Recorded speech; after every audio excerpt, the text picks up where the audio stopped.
What's up everyone, welcome to today's video, welcome to the GamerDad channel. Thank you very much for tuning in. So it appears that maybe some of you may or may not have been hearing news that the Division Heartland is going to be under a closed test coming up.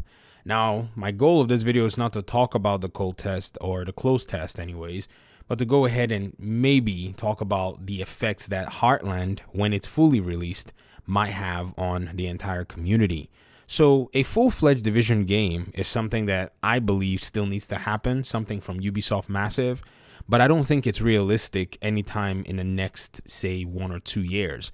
Now, I say this because of my knowledge so far is that, I don't know what's going on in the studio, but I do know that The Division is one of their flagship games in that studio. They're not going to easily just abandon the project because right now, Ubisoft Massive, in my opinion, is actually working from an end of game development that's not too advantageous to the company, which is they're working on 2 externally licensed games, Avatar and Star Wars. In Massive's own eyes and in Ubisoft's own eyes, working on their first-party games are the most profitable. They usually make sure that they highlight and brag about this in their investor meetings and earning calls. So they make sure that that's a big highlight. But at the end of the day, I think they still have other franchises that they can lean on while Massive is doing these licensed games for the next few years. Hopefully, they take some time and finish up their Division game and possibly release it almost simultaneously with these other games that they're working on. Which brings me to the conversation of the Division Heartland. The Division Heartland, in my opinion, needs to answer the question of certain aspects of the community that may be looking forward to some activities that they've not necessarily been able to get a full picture of in the main Division game. And this is possibly the PvP. Most Division agents in the Division game would love to enjoy the whole aspect of the game. Some do not like, say, the PvP or the Dark Zone the way it's been set up, and some do not necessarily enjoy the PvE and its possibly monotonous way of doing things. You're doing the same missions, you're doing the same raids, you're doing the same legendaries, you're doing the same control points, the same open world activities and the resource convoys and all of that stuff, and I understand and I get it. But at the end of the day, though, there is that side where I'm sure that somebody is, or some parts of the community are pining for an experience that is exclusive, that feels balanced and fair, that is also somewhat competitive in order for agents to be able to maybe show off and test out their skill without having to deal with a lot of the shenanigans that is in the game. Example I'm going to use is one from one of my, colleague content creators here in the community and in the space, and that is, the Vibes. So, the Vibes, everyone in this community knows that he plays a lot of PvP. And one thing that was a big, I would say, thorn in his side, and even in the sides of many other players, but I'm just, speaking about him because he's one that I actually follow his content and I actually watch what he does in the Dark Zone, is the way a lot of the skills, like the shrapnel trap, was a big problem for the most part. Over months, the Vibes was probably one of the few that kept highlighting this issue to the developers before they eventually took the steps to go ahead and nerf or address it in terms of fixing it within the context of the game.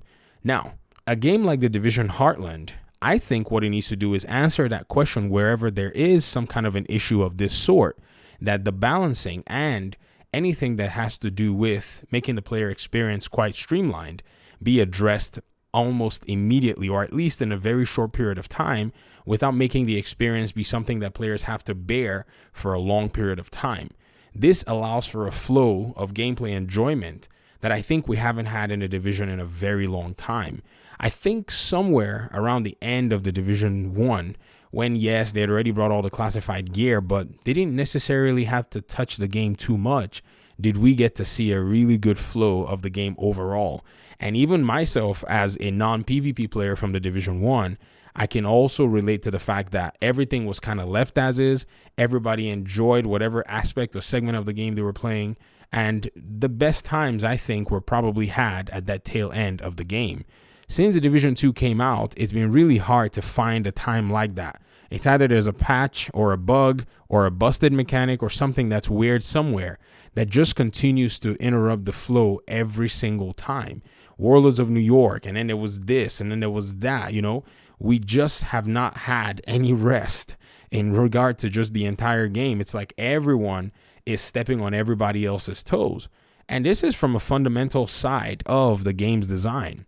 When you seek to create a PvE mode or seek to create PvE parameters where enemy NPCs have inordinate amounts of health, you have to arm your players with elements and different tools to be able to take down those enemies, which will then give them rewards to feel that they're progressing in the game or move further.